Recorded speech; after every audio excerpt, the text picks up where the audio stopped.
Bienvenue pour un nouvel épisode au cœur du relais. Et de quel relais parlons-nous ? Nous parlons du relais pour la vie de Braine-l'Alleud qui se déroule ce 5 octobre dimanche, puisque je suis ici avec mon Podibuzz.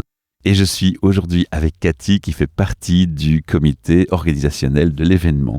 Alors, elle a les yeux cernés, elle est fatiguée, elle fait un véritable marathon. Et j'avoue qu'elle force mon admiration parce que je sens que physiquement c'est dur. Mais elle résiste, elle tient et elle a un sourire banane que vous ne voyez pas. Bonjour Cathy. Bonjour. Comme je l'ai dit, épuisée, fatiguée, c'est éprouvant le relais. C'est du temps, c'est de l'énergie. Comment tu tiens ? Comment ça va ? Mais par cette volonté, justement, je me suis aussi mis à un point d'honneur sur le fait que, faisant partie du comité d'organisation et étant co-responsable des équipes, je me devais aussi de rester éveillée toute la nuit pour les soutenir, pour les encourager. De même qu'on a mis en place pas mal des casques audio lumineux, on a mis en place aussi des bracelets lumineux symboliques qu'ils reçoivent chaque heure et que je distribuais. Donc, j'étais là pour les soutenir. J'imagine le travail, je le vois, je te vois complètement éreinté. T'as encore le dynamisme dans la voix, mais je sens... Oui, chapeau, je tiens. Respect madame. Moi, tu forces mon admiration. Alors, on va présenter en quelques mots ce qu'est le relais pour la vie et son importance à Braine-l'Alleud pour toi. Pour moi, en fait, à la base, si je peux me permettre de parler de mon expérience d'abord, C'est le but. c'est que je suis infirmière professeure, j'ai été infirmière en oncologie. Tu réponds à une question que je vais te poser sur pourquoi ça t'a amené. Mais c'est la suite justement. Voilà. Ah bah oui, c'est un peu pourquoi ça m'a amenée à être bénévole pour Relais pour la vie. C'est vrai que c'est important pour moi parce que justement, je fais partie aussi du jury de la Fondation contre le cancer. Donc, je suis désignée comme expert pour sélectionner plusieurs projets qui peuvent bénéficier de subsides de la Fondation. Et connaissant les projets, j'ai voulu aussi m'investir par un autre biais en tant que bénévole dans le Relais pour la vie. Waouh, respect. Vraiment hyper engagé. Oui. Alors, c'est que le métier ou est-ce que, désolé de poser la question qui est peut-être un peu dure, mais est-ce que tu as aussi, comme beaucoup de gens, été touché par des cas de cancer dans ta famille et dans tes proches qui auraient pu déclencher une volonté supplémentaire ? C'est une question que je pose parfois parce que c'est une réalité aussi. En étant infirmière en oncologie, t'es déjà touchée dans ton travail tous les jours. Je sais que on est amené à avoir un cancer à un moment ou à un autre. Hélas, c'est comme ça, et d'autant plus avec le vieillissement démographique. C'est vrai qu'au-delà de ça, j'ai perdu 2 grands-parents d'un cancer. J'ai perdu une tante, un oncle, et là, mon papa a un 2e cancer au stade avancé. Donc voilà, il y a des cas. C'est important aussi que chacun se sente impliqué d'une façon ou d'une autre, parce que nous ne sommes pas à l'abri de développer un cancer par la suite. Et c'est ça que j'aimerais que les gens prennent conscience de ça. De ce fait-là, ce qui est beau, c'est qu'on a vraiment beaucoup d'équipes qui se sont investies ici cette année. Et on espère qu'il y en aura d'autres par la suite également, ainsi que des bénévoles. J'ai envie de poser une question à l'infirmière que tu es. Est-ce que tu penses qu'on fait assez de choses en prévention ? Parce qu'on fait des examens, on fait des tests, on propose aux citoyens de faire des analyses régulières. Mais j'ai l'impression qu'on ne se penche pas assez sur l'hygiène de vie. Qu'est-ce qu'on mange ? Attention aux aliments transformés, à tout ce qui est alcool, sucre. Est-ce qu'on fait assez de prévention aussi pour ça ? Sur ce plan-là, à ton avis ? En tout cas, la politique actuelle veut développer davantage la prévention. C'est une bonne chose. Oui, de toute façon. Mais quoi qu'il en soit, encore faut-il que les gens écoutent les messages qui sont passés. Parce qu'on sait très bien, par exemple, que la cigarette, c'est nocif pour la santé. Pourtant, il y a encore des fumeurs. Même si on sait que ce n'est pas bon pour le corps, il y a quand même des gens qui continuent à avoir des attitudes toxiques pour leur corps. C'est la faculté du changement qui est difficile à mettre en place. Pas que. Je pense aussi, et ça a été prouvé dans plusieurs études, je pense aussi que l'aspect danger attire aussi d'une façon ou d'une autre. Une espèce de désir autodestructeur caché au fond de soi, quoi. Peut-être, ouais, j'ai lu ça pas. aussi. C'est interpellant de dire des choses comme ça. Alors, pour revenir au relais, on a parlé de la mission principale. Quelle est sa mission principale au-delà de l'événement, au-delà de ce week-end ? Donc, toute l'année, nous vendons énormément d'objets pour le Relais pour la vie. Voilà, on a vendu des pots de confiture qu'on a fait nous-mêmes, des cookies, des gâteaux, etc. qu'on a fait nous-mêmes. Et on les a vendus au profit de Relais pour la vie jusqu'à ce qu'on arrive ici à cet événement et on fera le total à ce moment-là de ce qu'on a récolté tout au long de l'année. Alors cette année, on innove. Tu vois, on a une chaîne podcast qu'on a co-créée avec le comité et notre association de Podcast Factory Org. On vient dans le digital, essayer de toucher plus de gens encore. Comment tu perçois cette initiative ? Parce qu'on n'a pas eu l'occasion d'en parler, nous deux. Comment tu penses que le digital peut vous aider en local ? Mais quoi qu'il advienne, peu importe la façon dont on veut toucher les gens, chacun a des profils différents. Donc, je pense que le digital peut toucher effectivement des personnes peut-être plus jeunes ou plus à l'aise avec le digital, donc pourquoi pas? Il y a plusieurs façons de toucher les gens en fonction de leur personnalité aussi. Donc c'est chose qui peut être utile, quoi. Tout à fait. Quels sont les objectifs pour la nouvelle édition et les futures éditions? Il y a déjà un plan? Mais déjà, on a changé un petit peu le comité, donc moi je suis nouvelle depuis cette année.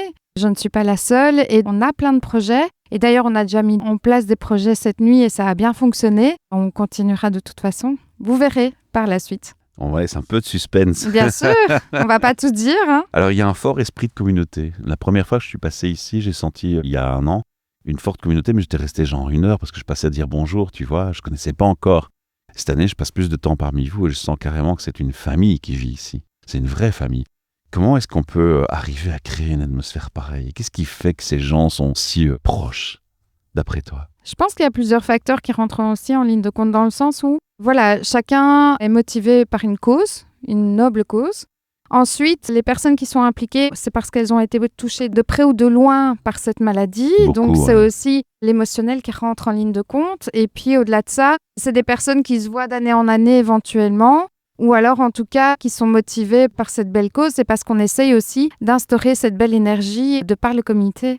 On essaye d'instaurer ça au sein des équipes. Qu'est-ce que tu aurais envie de dire aux gens qui nous écoutent, auditeurs et auditrices, pour qu'ils viennent rejoindre les bénévoles, pour qu'ils s'impliquent, pour qu'ils viennent vous aider ou pour qu'ils fassent des dons? Ah, Un message fort. Question Ça, c'est quoi ton large. message Ouais. fort? Ouais. Moi, j'aime bien la phrase aussi « Seul on va plus vite, mais ensemble on va plus loin ». C'est surtout ça qui est important parce que on a besoin de cette solidarité entre toutes les personnes. On a besoin de bénévoles pour avancer dans nos actions. Et en fait, ces actions, c'est tout simplement au profit d'autrui, en fait, et des personnes malades et des aidants proches. Donc, c'est même pas pour nous. J'espère qu'on arrivera à insuffler cette belle énergie au sein des personnes qui pourraient peut-être s'investir comme bénévoles. Bienvenue, en tout cas. Moi, ce que j'ai découvert aussi, c'est qu'on n'est pas seulement dans la solidarité, on est aussi dans le relais. Et ça porte bien son nom, le relais pour la vie. Pas seulement le relais entre les gens, mais aussi le relais entre différents organismes qui peuvent aider les patients, les patientes et les aidants proches. Et ça, je pense que c'était aussi quelque chose à souligner, qui moi m'a beaucoup marqué, j'ai beaucoup apprécié. Je trouvais ça fantastique d'avoir cette ressource ici disponible, de contacter quelqu'un, de dire tiens, qui pourrait m'aider à? On peut avoir quelqu'un, au moins une personne ici, qui par son vécu peut répondre à la question aussi. Et ça, je crois que c'est vraiment très important. Qu'est-ce que tu mets en place dans ta vie tous les jours, Cathy, pour prendre soin de ta santé? Mais déjà, je cours pour ma forme. J'ai entendu que tu faisais du pilates aussi. Ah là, je viens de faire du pilates après une nuit blanche, c'était un peu compliqué. Oui, c'est chaud.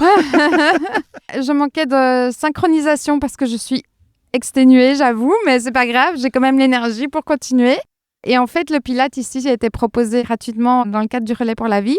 Et en fait, j'ai promis que je monterais sur scène si les autres m'accompagnaient. Et donc, c'est comme ça que j'ai réussi à avoir du monde sur la scène, mais il fallait que je le fasse aussi, que je montre l'exemple. Waouh.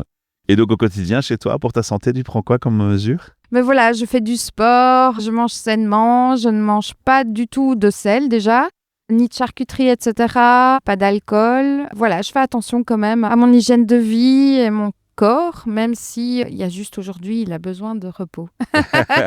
Allez, Je crois qu'on l'a compris. Je vais pas trop abuser de ta gentillesse et de ta fatigue, mais je vais quand même te poser une toute dernière question, elle est double encore. Un message aux personnes qui actuellement sont occupées à se battre pour se soigner par rapport à un cancer, et un message pour les gens qui les accompagnent, les aidants proches, les familles, les proches. 2 messages. Quel message tu passerais à l'un et à l'autre? Mais déjà, pour les personnes qui souffrent de cette maladie, du cancer, moi, de ce que j'ai pu voir, les personnes qui gardent cette belle énergie et cette positivité, en tout cas, arrivent à passer à travers plus facilement de ce que j'ai pu constater. Et donc, il faut une certaine volonté, un bon esprit. Idéalement, il faut être entouré aussi. Il ne faut pas hésiter à demander de l'aide, parce que parfois, ça peut être compliqué à demander, mais pourtant, sachez que la plupart du temps, vous avez vraiment un entourage qui peut vous soutenir. Il faut juste passer le cap de demander de l'aide. Ensuite, par rapport aux aidants proches, j'ai connu beaucoup d'aidants proches qui étaient épuisés. Ils prenaient beaucoup sur leur dos. Mais au-delà de ça, il ne faut pas culpabiliser si vous n'arrivez pas à prendre tout sur votre dos. Parce qu'il y a beaucoup d'aides qui existent, que ce soit des aides familiales, des gardes malades, etc. Il y a vraiment beaucoup d'aides. N'hésitez pas aussi à demander de l'aide. Il ne faut pas tout prendre parce que sinon vous allez culpabiliser de ne pas tout faire alors qu'il y a des aides qui sont offertes par l'État. Oui, c'est pire que ça, parce que comme je dis toujours, si on fait une métaphore, c'est comme un soldat qui devrait défendre quelque chose. S'il est à genoux par terre, il ne peut plus rien défendre. Non, Donc à un moment donné, il faut aussi se préserver. On va dire que c'est le mot de la fin. Prendre soin de soi. On dit toujours prendre soin de soi avant de prendre soin des autres. Oui, et c'est important finalement. On a tendance à l'oublier quand on est aidant proche. Donc on va un peu rappeler ça quand même s'il y a des priorités. pensez aussi à vous préserver. Voilà. Cathy, merci beaucoup. Ton Merci. témoignage est important, il est touchant et en plus il a de l'importance parce que vraiment, dans l'état de fatigue où tu es, j'ai beaucoup de respect pour cette approche. Non, mais ça va. Alors, les auditeurs et auditrices qui écoutent ce podcast, je vous invite à faire 3 choses. La première, vous avez un lien dans le texte du podcast, vous pouvez laisser un message à Cathy, un encouragement, un remerciement, un mot de félicitation, ça fera toujours plaisir, je pense que c'est agréable à pouvoir entendre ce message. Vous pouvez aussi utiliser ce lien pour déposer votre histoire, raconter ou passer une question qu'on relayera à Cathy ou au comité du relais. Vous avez la possibilité de partager, liker ou commenter ce podcast pour le rendre visible si vous n'avez pas les moyens de faire un don, parce qu'une personne qui verrait ce podcast sera invitée à faire un don et donc vous participerez indirectement même si vous êtes sans moyens. Et si vous avez les moyens, bien entendu, on rappelle que l'objectif de tout ça, c'est quand même de récolter des fonds. Soyez généreux. Voilà. Encore un dernier mot, Cathy ? Oui, merci à tous et n'hésitez pas à rejoindre notre belle équipe. Ça, c'est important. Merci. À très bientôt.